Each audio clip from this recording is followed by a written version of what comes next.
INTEX Aqua Power, and let me show you how to change wallpaper on the following device. So at the very beginning, let's start by using the home screen. Let's use the apps icon.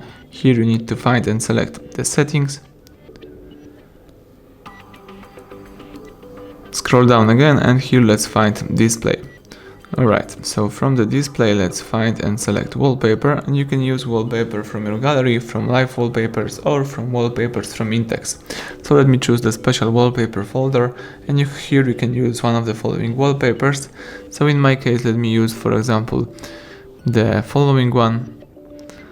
Let's tap set wallpaper. You can use it on your home screen or on your lock screen or on both screens. Let me use on my lock screen. The wallpaper was set successfully, so now after pressing the power key you should see new wallpaper. That's it, everything went well, thank you for watching, please subscribe our channel, leave thumbs up under the video.